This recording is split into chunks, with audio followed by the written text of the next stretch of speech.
नमस्कार मित्रांनो, all in one PR YouTube चॅनलमध्ये आपले स्वागत आहे. कापूस व सोयाबीन उत्पादक शेतकऱ्यांना हेक्टरी 5,000 रुपये अनुदान मिळवण्यासाठी अर्ज सुरू झाले आहेत. अर्ज कुठे करायचे, कसे करायचे हे आपण जाणून घेणार आहोत. अशाच शासनाच्या नवनवीन योजनेची माहिती जाणून घेण्यासाठी all in one PR YouTube चॅनलला लाईक करा, सबस्क्राईब करा व शेअर करा. चला तर व्हिडिओला सुरुवात करूया. तर मित्रांनो, कापूस व सोयाबीन उत्पादक शेतकऱ्यांनी हेक्टरी 5,000 रुपये अनुदान मिळवण्याकरिता अर्ज सुरू झाले आहेत. महाराष्ट्र शासन यांनी दिनांक 8 ऑगस्ट 2024 रोजी परिपत्रक आपल्याला स्क्रीनवर आपण पाहू शकता हा प्रकाशित केलेला दिसत आहे. इथे सन 2023च्या खरीप हंगामातील कापूस व सोयाबीन उत्पादक शेतकऱ्यांना अर्थसहाय्य देण्याबाबत संदर्भाधीन शासन निर्णयान्वये राज्यातील सन 2023च्या खरीप हंगामातील ई-पीक पाहणीवरील नोंदीत कापूस व सोयाबीन उत्पादक शेतकऱ्यांना अर्थसहाय्य मंजूर करण्याबाबत शासन निर्णय निर्गमित करण्यात आलेला आहे. मित्रांनो, ज्या शेतकऱ्यांनी ई-पीक पाहणीवरील नोंदीत कापूस व सोयाबीन उत्पादक शेतकऱ्यांना हा अर्थसहाय्य मिळणार आहे. त्या शेतकऱ्यांनी 2023मध्ये मोबाईलद्वारे ॲप्सद्वारे ज्यांनी ई-पीक पाहणी केलेली असेल अशाच नोंदीत शेतकऱ्यांना कापूस व सोयाबीन उत्पादक शेतकऱ्यांना हे अर्थसहाय्य मंजूर करण्याबाबतचा हा निर्णय निर्गमित करण्यात आलेला आहे. याविषयी आपण व्हिडिओसुद्धा आपण बनवलेली होती, आपण पाहिलीच असेल. अर्थसहाय्याचे वितरण शेतकऱ्यांना सार्वजनिक वित्तीय व्यवस्थापन प्रणालीद्वारे शेतकऱ्यांच्या आधार लिंक बँक खात्यामध्ये थेट लाभ हस्तांतरण DBT माध्यमातून होणार आहे. त्या अनुषंगाने अनुदेय अर्थसहाय्य शेतकऱ्यांना अदा करण्यासाठी शेतकऱ्यांच्या आधारसंबंधी माहितीचा वापर करण्याबाबत त्यांच्याकडून घेण्यात येणाऱ्या संमतीपत्राचा नमुना तसेच सामायिक खातेदारांच्या बाबतीत एकाच खातेदारास अर्थसहाय्य वितरित करण्याच्या अनुषंगाने घ्यावयाच्या ना हरकत पत्राचा नमुना सोबत जोडून पाठवण्यात येत आहे.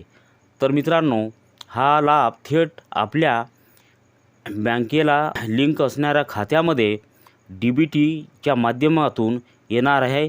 त्यासोबत संमतीपत्राचा नमुनासुद्धा इथे जोडलेला आहे, ते आपण पुढे पाहूयात.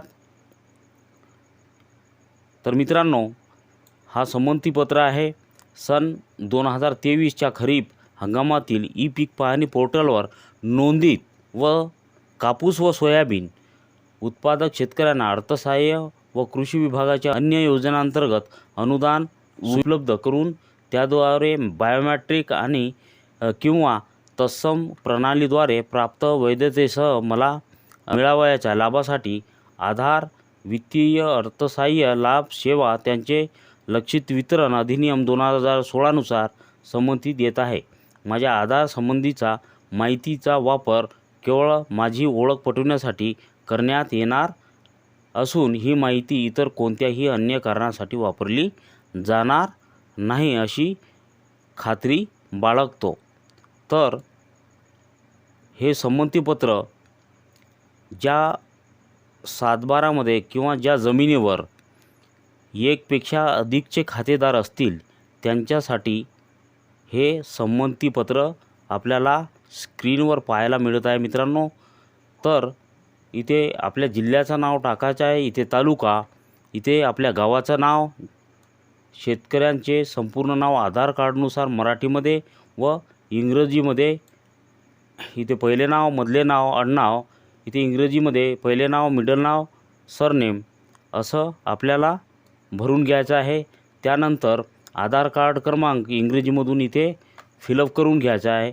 शेतकऱ्यांचा मोबाईल क्रमांकसुद्धा जे आधार कार्डला लिंक असेल, बँकेला लिंक असेल असा आधार कार्ड इथे आपल्याला टाकून द्यायचं आहे. इथे दिनांक, अर्जदाराची सही व नाव इथे येणार आहे. मित्रांनो, तसेच संबंधित तुमच्या तालुक्याचे, गावाचे कृषी सहाय्यकांची संपूर्ण नावासह, स्वाक्षरीसह, दिनांकासह इथे तुम्हाला त्यांना हा फॉर्म हा अर्ज त्यांच्याजवळ जमा करायचा आहे.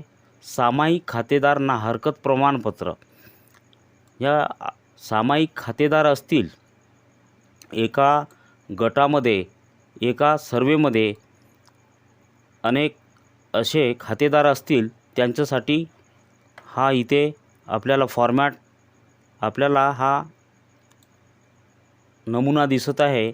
सन 2023च्या खरीप हंगामामध्ये पीक पाहणी पोर्टलवर नोंद असलेल्या कापूस व सोयाबीन उत्पादक शेतकऱ्यांना अर्थसहाय्य देण्याचा निर्णय शासनाने घेतलेला आहे.